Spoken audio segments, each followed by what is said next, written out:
attention, we'll get started with the rest of the program. This is my first year here. My name is Christine Lincoln. I'm a full-time artist, and I'm a businesswoman. Most people don't look at artists as being business people at all. We're still under this misconception that artists are supposed to be poor and starving, right? And if you do want to make money as an artist, you're considered a sellout. So I said I was going to get a t-shirt that says, I'm an artist. This is not a hobby. It's a business. It is. I'm really excited to be here because I think having an artist here is an indication that there's a shift happening in York and that bridges are being built. Carla, Christopher, and myself, we are on a mission to bring the artist community into the business community and network and build relationships. So my hope is that next year you'll see a bunch of pink-haired, purple-haired creatives sitting out there among you. I want to honor you and all the work and sacrifice that you've done and continue to do in this community by releasing a poem over you. This poem is about a small business owner, but it is being told from the perspective of someone who is not. It's called Business as Usual, and it's for Joanne. We shuffle along neighborhood sidewalks as if oblivious of the pioneers who live among us. You have always been among us. The way you build businesses, more like paragons of sacrifice that seem to rise high above the city. It's downright magical the way you abracadabra hopes and hard work into bricks and mortar, raise modern day monuments that bring grace to our street corners. You have always blazed paths, sometimes gone unnoticed for the rest of us to follow, and some of us, we will follow. We see you. We see your lights burning late into the night like midnight's oil caught fire. While the rest of us sleep, you dream and build civilizations. There is nothing small about you.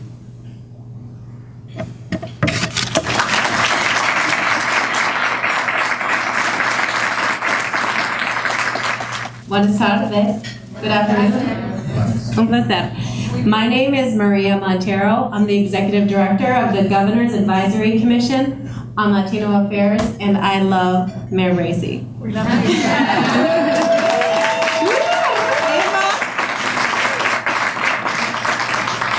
I asked Mayor Bracey for 30 seconds, and I'm going to be true to that because I wanted to share with you two important initiatives that Pennsylvania and Governor Corbett has to help support small businesses. So get your info out. One is the Small Business Procurement Initiative. You're going to find that information on the Department of General Services website. And the goal of that program is to make sure that small businesses have a chance at procurement also at the state level. Spread the word. So that Small Business Procurement Initiative, it's on Department of General Services website. The second information I wanted to share with you, it's called the Pennsylvania Minority Business Development Authority. That website is www.newpa.com. Once again, www.newpa.com. Through that program, minorities, individuals that are at disadvantages may be able to get low interest loans to start your business. So, amen. Thank you.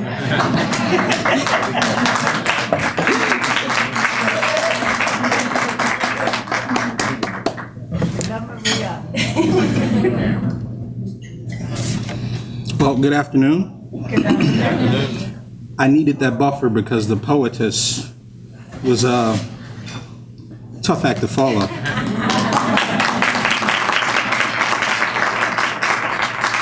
So, again, thank you all. This is a perfect compliment, both with the poetess, Ms. Christine Lincoln, and our speaker, the interim speaker in between. As a perfect compliment to our afternoon and a way to open up Mayor Bracey's third annual Minority and Women-Owned Business Luncheon. Tagline, Growing Diverse Business in the City of York. I am Shovosky Buffalo, Deputy Director of the Department of Economic and Community Development for the City of York. This turnout continues. The turnout for this event continues to please us every year, especially taking into account that you have taken the time out of your busy schedules to spend your afternoon with us today.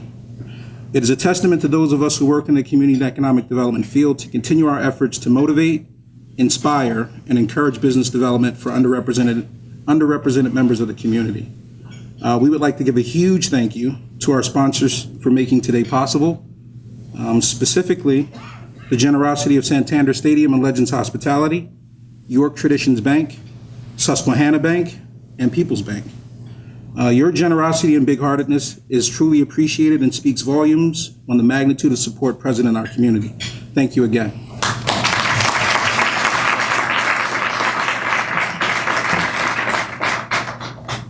We would further like to recognize the elected officials present with us today. Our very own Mayor C. Bracey.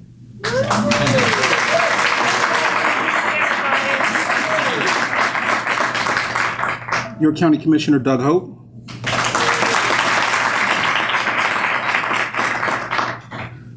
Representative Kevin J. Shriver. You almost got it. You almost got it. I had to be mindful. I was almost going to let it out. My man, 50 grand, Kevin J. Shriver. No, not at all. The Executive Director of the Governor's Commission for Women and Governors Advisory Commission on Latino Affairs, Maria Montero. And the Executive Director for the Governor's Advisory Commission on Asian American Affairs, Tiffany Wang.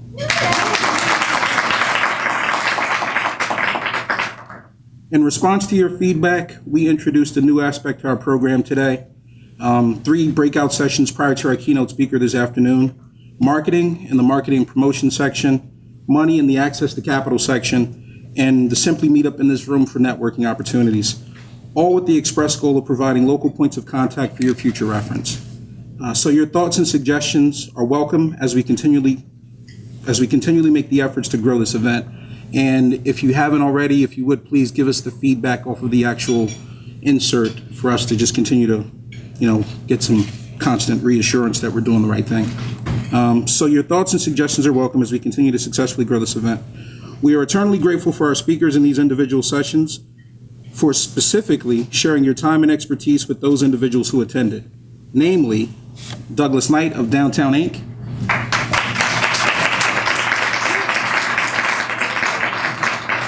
Sarah Lane Pierre of Nuts About Granola,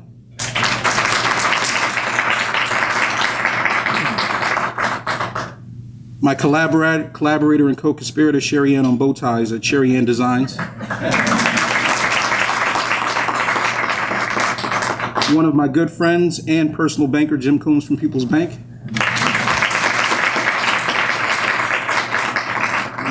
all the way from Queens, New York, Jose Borges from National Development Council,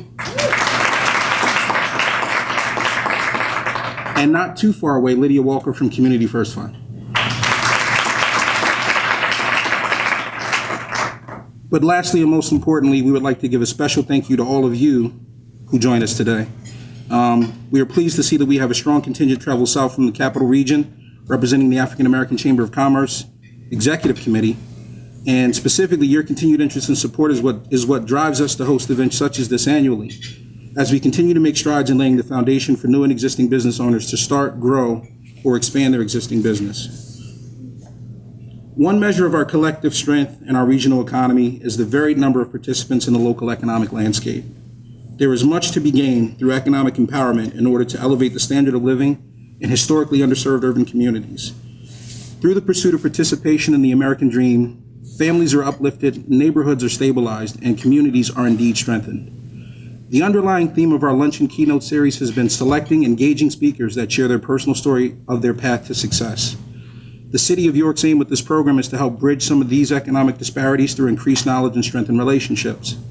Our role, however, over the course of Mayor Bracey's administration has been one of advocacy for the underserved and assistance to those in need throughout the community. This support, through our Department of Economic and Community Development, has helped several individuals and agencies ranging from mom and pop shops to increasingly sophisticated tech companies. Our commitment has been unwavering in help York achieve its success. Mrs. Jacqueline Camacho-Ruiz, author, award-winning marketing owner of JJR Marketing, Inc., a recipient of the Emerging Leader Award by the Chicago Association of Direct Marketing, the Entrepreneurial Excellence and Influential Women in Business Award by Daily Herald, the Business Ledger, And the highest human relations award by Dale Carnegie personifies the ideal of the indomitable spirit to succeed in this country. As you will undoubtedly hear, her story is one that many can both learn from and be inspired by. Her pursuit of the American dream is one of promise, personal excellence, and achievement. So without further ado, it gives me great pleasure to welcome to the podium Mrs. Jacqueline Camacho-Ruiz. It was the biggest city in the world. Anybody has an idea of what that city is? That's close. With the World Cup coming up. Mexico City was the setting of this beautiful story. It was a 5-year-old girl that had seen a beautiful fig tree in the backyard for years. Now, she comes from 2 entrepreneurial parents that would create things out of nothing. For her, it was quite a feat. And she got up one day on this tree and she saw these beautiful, delicious figs in a way that she had never seen them before. She saw them as opportunities. And she started climbing up and got as many as she could, and then she decided to start her first business. She had a little wobbly table right outside, and in the buzz and the excitement and the busyness of the city, all these amazing people were used to wear all these suits, were just, basically running away, getting to the office, getting to the station. And this young girl had an idea. She said, well, I'm selling figs. I decided to sell the figs, but no one was listening to her. No one was even noticing that she was there on the side of the sidewalk. So she started doing something that was ignited by her parents' experience. And that was that she started chasing them down the street. Sir, you need to buy the figs. You can't go to the office without figs. In fact, today you have a special deal. Today you can buy 5 figs for only 3 pesos. Everyone undoubtedly came back to the station, bought figs, and by the time her mom noticed, she had sold 30 pesos in figs. It was quite a feat for a little girl, right? And actually, Shavalsky, do you have where is he? I want to put the PowerPoint here. Oh, here, okay. So we'll put the PowerPoint, but this young girl was me growing up. From that experience, I embarked on this beautiful journey of personal development. I began to be exposed to incredible literature from Dale Carnegie, Napoleon Hill, Zig Ziglar, Agmandino, all in Spanish. I was devouring these books. And when we moved from the biggest city in the world to another state called Aguascalientes, very small town. I mean, I went from the biggest city in the world to a town that had 6,000 people, you can imagine. And it was very hard for us because I had seen the possibilities of a big, beautiful city. I had devoured a lot of these amazing books. I had experienced, the power of the mastermind and relationships, that I read all these concepts. And all of a sudden I go to a very small town that was very single, very small-minded, and it was very hard. As a young girl, I used to tell my mom, I want to change the world. She's like, okay, I don't know if there's medicine for that, but and as I grew older, she started recognizing, like, well, you have something. You definitely have that burning desire.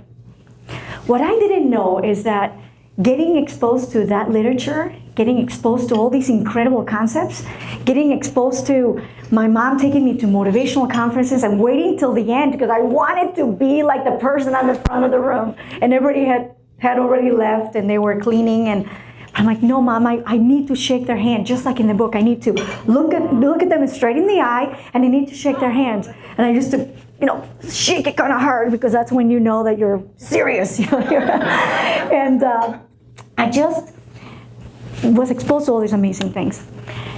What I didn't know is that getting exposed to that was going to allow me to surpass a lot of challenges and tribulations that were about to come. And the first one that was devastating for a 10-year-old little girl was basically this. I was playing in the center of town, just like any other 10-year-old would. My mom had her small little restaurant, always trying to make amazing things happen for the family. And all of a sudden, people started coming up to me. And they're saying, Jackie, fire, and that's your house. I looked up, my house was located in the tallest point of the town. And you could just imagine the devastation that I felt at that time. But you know what? I probably didn't have the feelings that other kids would have. I mean, I wasn't really worrying about my toys as much. I was worrying about my books. I said, I can't, I mean, nothing can happen to those books. So as we get closer, there's no firemen in Mexico, so people, just take buckets of water and try to extinguish the fire, and we found out later on, by the way, that somebody caused the fire because they thought we were rich because we're coming from the big city. And I remember vividly walking into the house, and the houses don't actually burn down because they're made out of bricks, so they become a really hot oven. And I remember walking into the house with about 3 inches of ashes, and it was like a devastating scene, black everywhere. And we walked in, and it was still really hot to the touch. I mean, you could feel the air. My mom said, "We are okay," and that's what matters. But in my heart, I was like, not really, because my books have to be okay too. So I look over and I see, devastation. I see 80% of those books burned. And it was a very difficult moment for me as a 10-year-old to witness such a devastating situation. But what was beautiful and what had been ignited in my heart as a young entrepreneur, as a 5-year-old fig seller, was that once I learned something, nobody can take it away from me. And it was such a beautiful lesson that it became an experiment of personal development. I became alive and well. I said, well, if I don't have those books, those are the theory, I need to make them come to life. Now it's up to me to bring all those principles of mastermind and relationships and innovation and servant leadership to life. And that's what I've pretty much dedicated my entire life, reading and writing and sharing and learning and contributing to the community. But it wasn't over yet. One of the biggest challenges I've ever faced in my life, just kind of looking back at this, I have been in the States for 17 years. And half of that time, I've owned a marketing communications agency. But I didn't speak a word of English when I came. In fact, when I came to high school, they said, well, you are an immigrant and you need to go through the ESL program, which a lot of us have to go through. And it said, and by the way, according to our records, you need to go 3 years, and when you're a senior, you'll be part of the mainstream community. I came home and I was devastated. I said, no way. I've had this dream of changing the world since I was a little girl, and now I can't even share the dream because I don't speak the language. So I started teaching myself. I read a bag of shampoos. I discovered that as long as I was able to structurally create understand the grammatical structure of a sentence, everything else becomes like a puzzle. So I really focused on that and constructed that sentence, and then I would look at billboards and say, okay, that word, nice, what does that mean? And of course, in English, you have to know how to say the word, how to write it, how to use it, and what it means. Otherwise, you don't really know the word. So I came back to the next day, the teacher, and I asked her, what does nice mean? And she told me how to pronounce it. I never forgot the word. So I changed the paradigm. I created a paradigm shift in the way that the society was telling me, this is what you have to go through, and these are the labels that I put onto us. A language is hard. It's going to be so hard for you to learn. And I said, you know what? It's a puzzle. And I started playing with the words. I said, instead of the word I run, I could say I walk, or I fly, or instead of saying blue, I can say pink. And the virtue of putting together that core of a sentence, the DNA of a language, was just a sentence. The accumulation of those sentences can make paragraphs, can make entire books. And that's kind of what I focused on. One morning, I woke up and I told my mom, Mom, I had a weird dream. I don't know what's going on, but I had a dream like I've never had before. She's like, what's happening? I said, I dreamt in English. Wow. And she said to me, she's like, did you know, I read it in one book, so one of those books I read, that when you dream or think in the languages you're learning, it means that you're bilingual. I certainly didn't feel like I was bilingual because I was still learning all these words and all these things, and I started to comprehend more, but I didn't feel like I was bilingual. So of course, the next day I said, hey guys, hi, I'm bilingual. And of course, what do they say? You have to take a language in high school. So this weird Mexican decides to take Deutsch, German. I became a tutor in German. I was the only Hispanic that graduated out of part of the National Honor Society and part of the German Honor Society. And then people believe like, oh, you're crazy, But once I graduated and I was tutoring German and I learned German and English, they said, wow, you could really make this happen. So again, it's how do we break those barriers, right? What I didn't know is that through that experience, I was gonna be able to find this. I was 21 years old and I was driving. I had never tested my motivation to this level. And I got a phone call that changed my life. Doctor says, Jackie, you need to have a surgery immediately. And I said, why is that? I've never had a surgery in my life. You have cancer in your cervix. I had just gotten married. 2 months we were making, all these dreams about, what we're gonna do in our house and children. And they said, we don't know if you're gonna be able to actually have children. If you do, you're gonna be high risk. So with, again, perseverance, I said, you know what, I can take this. I mean, it was devastating because I had never heard the word cancer associated with my body. And it was an awakening moment for me. It was a realization, and I realized that in that moment, again, another very powerful lesson, that the moment that you learn and you embrace whatever situation you're going through, it empowers you to make a difference, do something about it. It gives you that objectivity that you otherwise wouldn't get if you were living denial. So I started fighting through this, and right now I'm a triathlete. I do 5Ks, I do races, I climb buildings, I do all kinds of stuff. Because my doctor said, you need to build your immune system. And then this morning I had an organic, amazing juice at the market to build up my immune system. So I'm very conscious of that. 9 years it has been since that happened. Thank you. Actually, if you go back one. When I was going through this, and when I had found, and I was 21 years old when this whole thing happens, I decided, I had always dreamed about starting a business. Raise your hand if you wake up in the middle of the night with that passion, with that desire to change the world, to be an entrepreneur, and to create a change in your community, to impact the world, to pay it forward. Raise your hand if you've ever had that feeling of just incredible, this power, this love, it's like overflowing, this joy, like I want to change the world. And entrepreneurship will do that to you, by the way.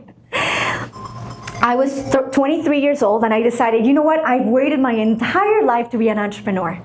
I've waited my entire life, my entire journey. This is the time. I feel ready, I feel accelerated, I feel excited. I'm gonna do this. So I go to this Indian restaurant. I've never been to an Indian restaurant in my life. I go to this Indian restaurant and I noticed on the way out, I was just about to leave and they had been looking for me for about 6 months. And I noticed these little spices sitting on the counter. And I said, what are these, gentlemen? It's like, well, these are spices that you use to clean your palate after a meal.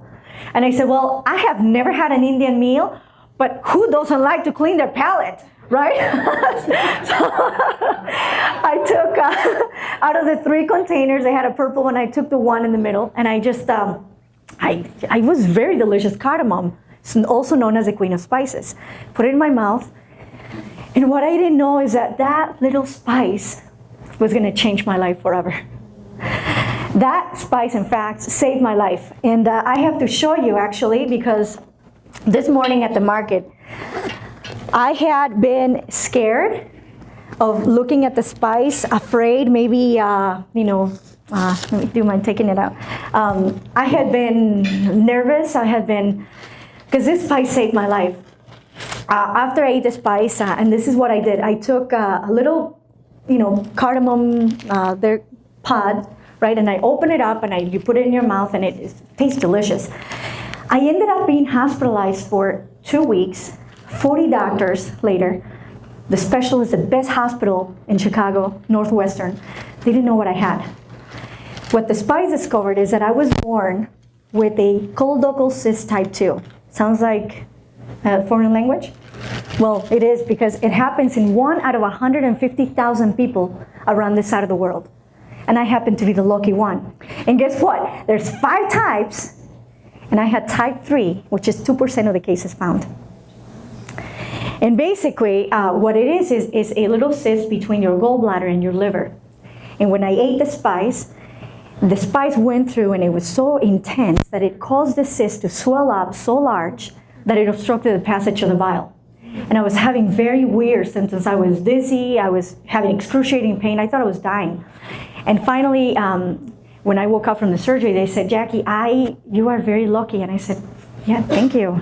You too. Nice to meet you. And he basically had explained to me that when I went into the surgery, that they were just going to remove that area, the bile duct, and put a little plastic stent to replace it. But when they went in, they found that it was precancer level 4.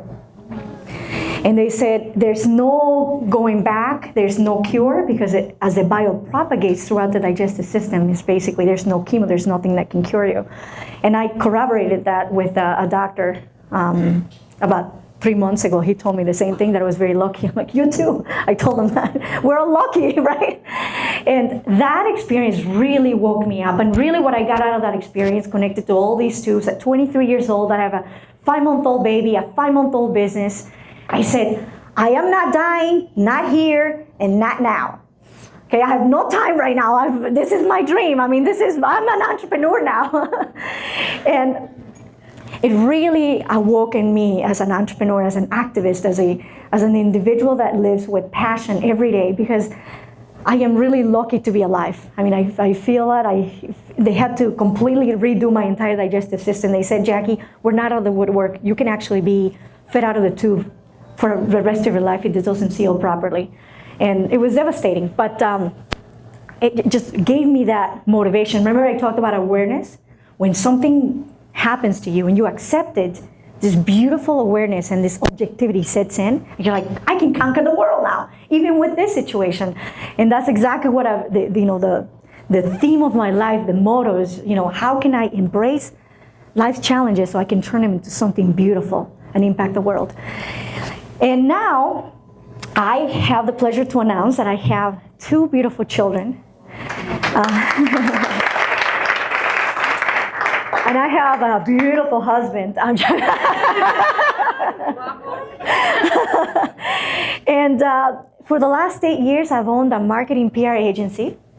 I have 14 people in my team in Chicago. We do work with Fortune 500 companies, just amazing products and services that we create every day in branding. I'm the proud author of 4 books. And remember I told you about those circumstances. I actually wrote my first book for reasons that you would probably never imagine. Most people write a book because I want to be famous, I want to be an author, I want to be on TV, I'm going to do this, but I had none of that in my mind. All I wanted to do, and I still feel that in my heart, and this is the reason why you should all consider writing a book, is that I wanted to leave a legacy for my children.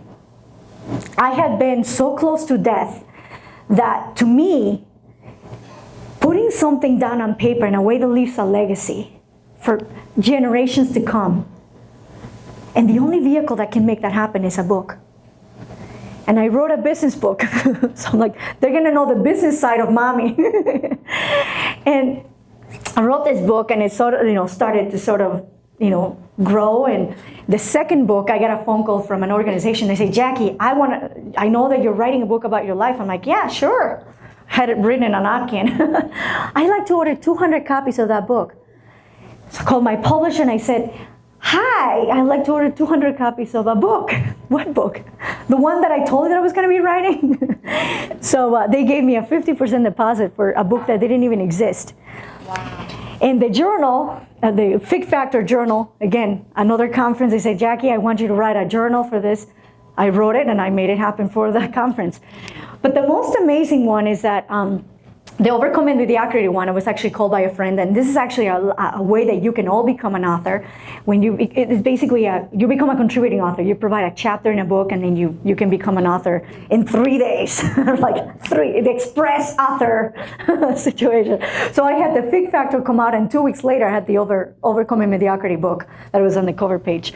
But what's interesting is the Spanish book, and I am Latino, of course, and I was doing a radio station interview, and the gentleman comes up to me. He says, Jackie, you wrote that business book? And I said, oh, yeah. Like back in 2010, I love that book. I have it by my bedside. I read it anytime I can. We got to sit down and talk. And I said, about what? He's like, well, I happen to be one of the largest distributors of Spanish books in the country, and I'd love to talk to you to take this to the Latino community because could be very powerful, very inspiring. So we sat down, and now it's going to actually be available at Walmart, Target, and just accepted by Barnes & Noble last week.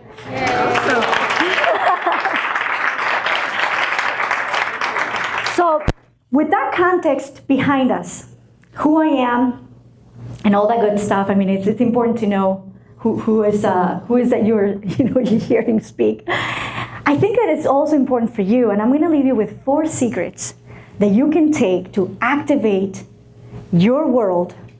Because you know what? Changing the world doesn't mean changing the entire world, like literally. But with our attitude and with our perseverance, with our consistency and our innovation, we can change our world. That can have a ripple effect and impact the lives of many people that we didn't even think about. Like yesterday, for example, I'm flying out, I'm 5 minutes away from boarding the plane, and I have this lady comes up to me, Jackie? And I said, yes, hi. She has a copy of my Fig Factor book. She's like, can you sign this for me? I'm going to give it to my friend. I mean, you never know. And that's what she told me yesterday. She's like, you never know. You might not think, I mean, you did I was presented at an event. It's like, you never know the impact that you're going to make. The words that you say, the things that you write, the things that you share with people, the connections that you make. And that's the beautiful thing about being entrepreneurs. And I just love, I'm never going to go back and not be an entrepreneur. I'm going to be an entrepreneur for the rest of my life. Who would like to be an entrepreneur today? Or if you're already an entrepreneur, raise your hand. I love that spirit. So let me talk to you about 4 things that I think will help you accelerate that dream. And you know what? And for those of you that are not entrepreneurs, guess what? I have a new concept for you. It's called the intrapreneur. Check that out. So what that is basically, before I started my own company, I was an intrapreneur. And what that is that you're an entrepreneur within a company. Because I really believe that entrepreneurship is about the attitude. It's about the make it happen attitude. It's about creating and changing your own community. And you can be either on your own or you can be inside a beautiful company that supports you. And you're still considered an intra or an entrepreneur. So the first thing I want to share with you today is that awareness. How many of you operate your business or go to a job every day and you have your routine and you do day in and day out? How many of you stop and really realize the power that lies within you? The ability to create an impact. Stop and plan. Maybe stop and assess all the things that are happening. We live in such a busy world that now, I always say this, it's not about what you do, it's about what you don't do to peel away to the core what really is important. Now, when I published my first book, nobody was putting a gun in my head and saying, you need to get this done now. But when you become aware of the impact that you can potentially have, you become committed. And really the definition of commitment is to do something important that is not urgent. So in that awareness and that awakening of you becoming truly aware in your business sense and looking at the ecosystem of all the things that are happening in your community, the opportunities, how is the landscape changing? Are there things that are happening? Are there trends that we should follow? Should we stay here? Should we stay sustainable? What are the things that are happening? What is the community telling you? And are you stopping to assess what the community is telling you so that you can take advantage of those? And in any business, I mean, any business has the opportunity to excel, to achieve excellence, and that doesn't happen by mistake. It does not. It happens through planning, happens through collaboration, it happens by design. And Brian Tracy once said that for every minute that you plan, you save 10 minutes in execution. For every minute that you plan, you save 10 minutes in execution. So I would like for you to walk away aware today. You know, maybe you've met a wonderful lady that knows, you know that she has a business many times. Maybe you've seen her. But through this awareness, will you see her in a different way? Will you see the potential and the possibility to work together? Maybe create something that has never been created before. Collaborating in ways that you've never collaborated before. And that's what awareness does. The second secret that I want to share with you today is relationships. And I actually learned this from Dale Carnegie. Everything you'll ever do will be with people, through people, and for people. I always say my biggest wealth is not money, it's not, you know, my house, even my sports car. My biggest wealth is the beautiful relationships that I've created with amazing people. And it's not about who knows you. It's actually more about who knows you than who you know. And how you do that? You do that through creating your own awareness in your own life, in your own business, and the impact that you make in other people's lives for them to recognize and say, wow, I know Jackie. I know Maria. Who else do you know in your community that is making an impact? And how are you letting them know? You know, everybody has a story, right? I mean, raise your hand if you have a story. I hope you all do. But everybody has a story, and the most important thing for that person is to tell their story. But how many times have you walked into a room and said, I am going to help at least five people today? We walk into a room and we say, well, you know, I got my business cards ready. Let me shine them, let me dust them off. I'm gonna pass them out because I gotta get some business. But if we shifted that mentality, we truly focused on relationships, we can make a huge impact. And you walk away, and what that creates is amazing. You know, they're gonna think you're the most amazing person in the world. And sometimes, you know, what it takes too is listening, you know, asking them, and, you know, how can I help you? Tell me about you. Tell me what you've done. Tell me about your dreams. Tell me about what you want to achieve. It's interesting, for my birthday, I actually decided to do something that I had never done before. Because I was turning 31, and I was like, oh, I'm officially inside the 30s. And I wanted to do something that would make an impact, a positive impact in the lives of especially young Latino females. So I did a call out on Facebook, and I said, I need 31 young girls to come to medieval times and be a princess for a day.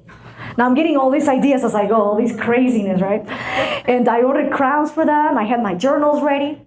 We were all in this private room at medieval times. Everybody got crowned by a handsome knight. Can I emphasize handsome knight? Of course they were in heaven, right? And I opened up the platform for every one of the girls to share their dreams, to create relationships. And it was so beautiful, you know, to see that they had beautiful dreams that they had not accomplished. And part of that reason is because they were experiencing a lot of pain, a lot of fear, a lot of doubt. Am I going to be successful? What am I going to do with my life? I have no money to go to college. I don't know what to do. And this young girl says, everybody dreams of being a princess, and all I want is to be a princess myself as a quinceañera.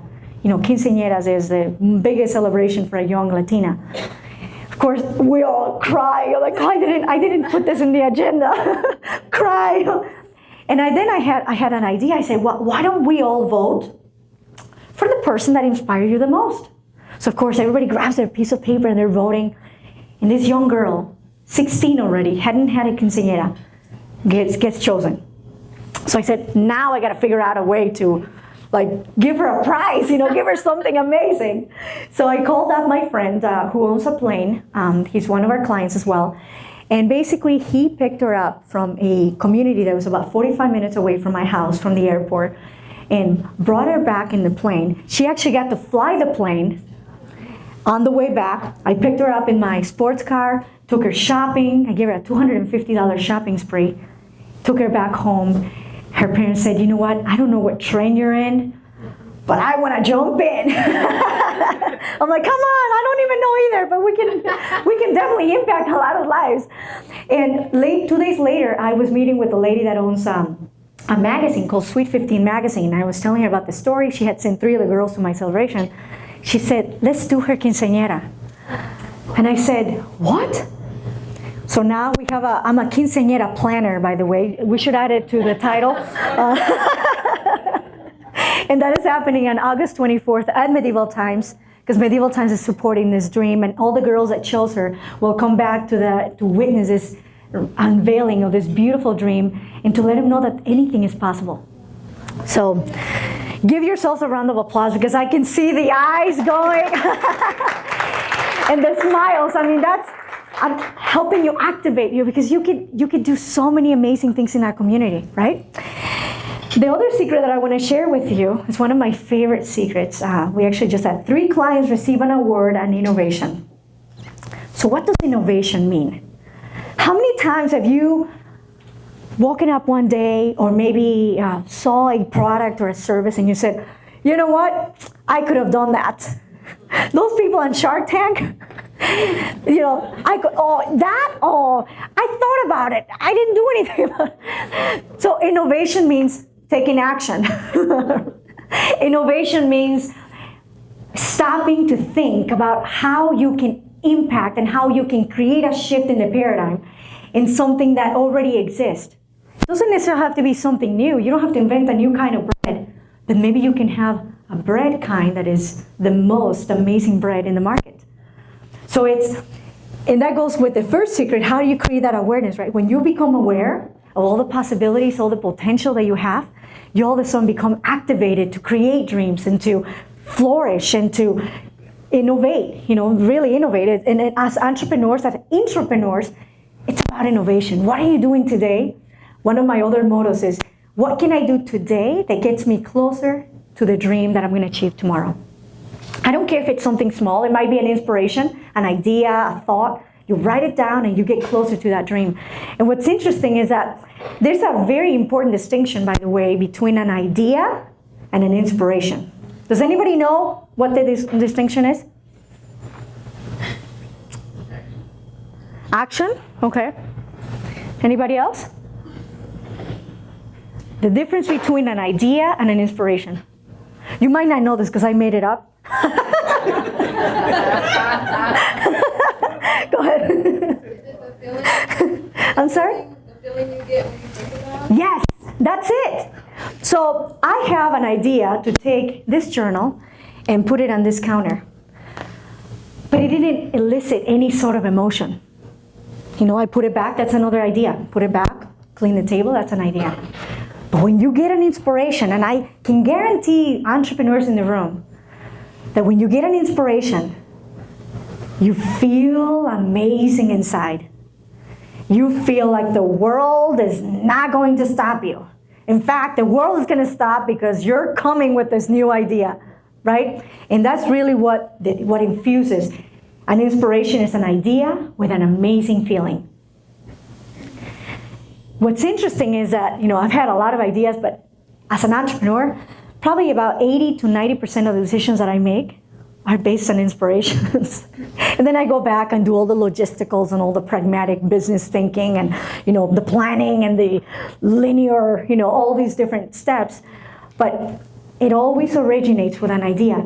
So going back to secret number 1, when you're aware, you unleash that amazing, and you all of a sudden, I'm at a point where honestly, I have like 20 books that I want to write. I want to start a foundation. I want to start all, and it's like, I have to kind of like, okay, because it's not about what you do, it's about what you don't do, to focus on the things that matter. But you still keep track of those ideas, those inspirations, because if you really want to make them happen, they will happen. I mean, I would have never imagined that I was going to be an author of 6 books by the age of 31. Woo! Thank you. Woo! Some sleepless nights, and especially the fig factor. I'm like reading the 5th time, chapter 5, and I'm like the 6th time again I'm doing, and you learn so much about yourself. I don't care what kind of book you write, you learn so much about yourself. So, and they came from inspirations too. The final secret that I want to share with you today is about servant leadership. I first learned about this concept. I mean, I had been doing it my whole life in a way, shape, or form. I've always been doing this, but I learned about this from the Alexian Brothers CEO. And he was talking about this concept, and my heart, as I was listening, and I was in the audience, is beating faster and faster. I'm thinking, wow, that is it. And for me, the awakening of my why for servant leadership happened when I was that near-death experience when I was 23, with the second time with pre-cancer. And I was asking myself, like, why did I have another chance to live? And all I could think about, and for the last 8 years, all I think about is, I'm here to serve other people. And what's beautiful about this is that you can serve in a lot of different ways. You don't need to put in a chef's hat and I'm serving food, or I'm serving this, or volunteer. You can serve by being the light and the catalyst that creates a positive impact in the people around you. Wouldn't you agree that's a great way to serve?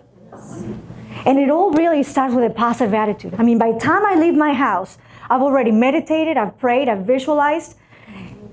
I have already been there. And now I go out there with the intention of serving. What can I do today to impact? And I remember when I was a little girl, I was about 10 years old, before I came to the States, they had scholarships. Even, you don't have to be in college to get a scholarship. In fact, in Mexico, the state would give people like moi, like myself, would give us if you excelled in school, I would actually give you money every month. Just, you can spend it on whatever you want. It's scholarship, and that's how they call it. Now, I don't understand why they do that now that I'm in the States, but they do that. So I used to get 150 pesos every single month. And I remember vividly, I had a neighbor, a young girl that had a mental condition, and one of her eyes was kind of, she had a malformity in her face. And I remember that the first time I got my scholarship, I was so excited, 150 pesos. And God only knows that I really needed that money. Because, you wanted to buy apples or bananas. I mean, that was caviar. I mean, you don't have shoes. I mean, I used to pass by the store. I mean, I memorized like every corner of the store, and I didn't have money to buy the shoes. So I really needed that money. I mean, that was the first money that first allowance that I had. And I remember I went to a store, and I got as many toys as I could. I mean, I just got this, black garbage bag, filled with all kinds of toys and balls and all that. And I actually went to this house, and I distributed it amongst, the whole community. But I went to this house, this young girl, and I handed her over that little doll. And her name is Teresita. And I said, Teresita, here's something for you. And she said, it's for me? And her, she had these tears coming down her cheeks, and she said, thank you so much. I mean, and for years, I still have that face of that beautiful angel, this young girl, just saying thank you. So when I started doing it, I think that as a servant leader, and as it begins with your positive attitude, as it begins with the ability to be a positive force in your community, it's with a conscious choice of showing up to business and showing up to your life with the best possible attitude you can give.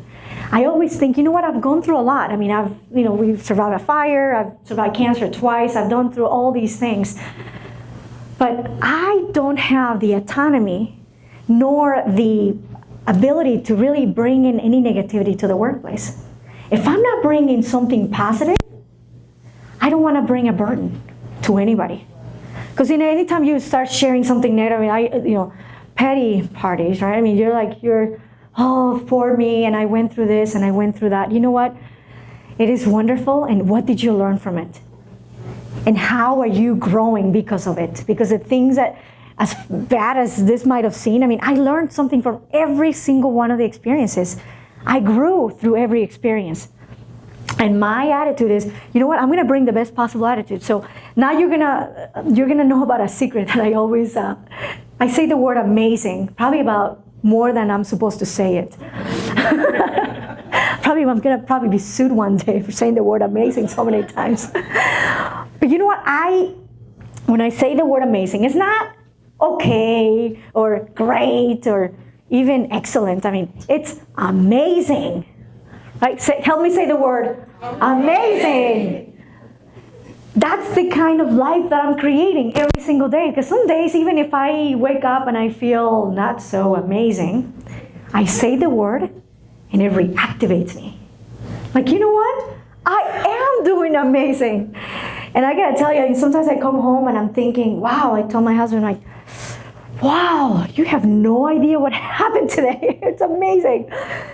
And I have no time, sometimes not enough time to count all the blessings that keep coming every single day. Because the attitude as a servant leader, with the words that you choose, with the things that you do, begin to create a trickle effect. And people begin to gravitate. And there's a magnetism, there's a movement that you're creating. So a lot of times what I do, one of my friends just found out that she has cancer, stage 2. And I've been helping her, went to one of her treatments with her. And what I did is I actually, for the last 5 weeks, every single morning at around 7:30, I send her a message. It could be a word, it could be a message, positive message. How many positive messages you send a day to your employees, to your city? You're gonna be bombarded, Mayor Bracey. But have you stopped and recognized all the hard work that people do in our community, right? And it's incredible what it creates. And one thing that I started doing is that I started creating these amazing boxes. And what it is, I just came up with this idea, one of my inspirations. And this amazing box basically is designed for the person that you're giving it to become a legacy, to become almost like a treasure box where you keep things that are meaningful to that person, and they keep it as something valuable. And anytime they're feeling bad, they go to their amazing box, they open it up, and they see all these things that exude positive emotions. Because I mean, who can take some positivity in business and positivity? I mean, we're all in this negative world, oh, we can't. But as you become that person that gives them the possibility of achieving something, you create incredible things. And that's what I've been doing with these amazing boxes. I say, if somebody's going through a difficult time, here's an amazing box. And inside there, I put little diamonds. I said, to remind you how beautiful you are. Or I put a little planter. I said, to plant seeds every day. Or to listen, with a shell, to listen to your intuition, to listen to nature. And especially with, you have so much nature here, so beautiful. Can I move here? Yeah. I think that's going to happen very soon. And so, you create this and you take it to the next level by infusing that possibility in your life and in your business with innovation, with servant leadership, with relationship, with authentic relationship building, and looking at relationships in a way that you've never looked at them before. And of course, through awareness. And those are the things that I wanted to share with you today. And I really thank you for this time. And remember that when you look at figs in a different way, it might open a whole world of possibilities. Thank you. But we have another round of applause for our wonderful keynote speaker, Ms. Jacqueline Camacho-Ruiz.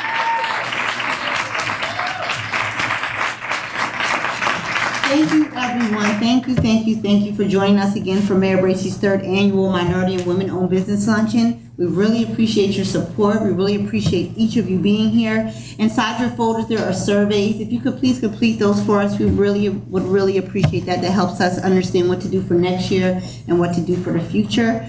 There's information on our tables outside from our sponsors. If you would please visit their tables, grab some of their information, continue to network. But we thank you. Have a wonderful, wonderful afternoon. And again, thank you to our sponsors, Santander Stadium and Legends Hospitality, York Traditions Bank, People's Bank, and Susquehanna Bank. Thank you.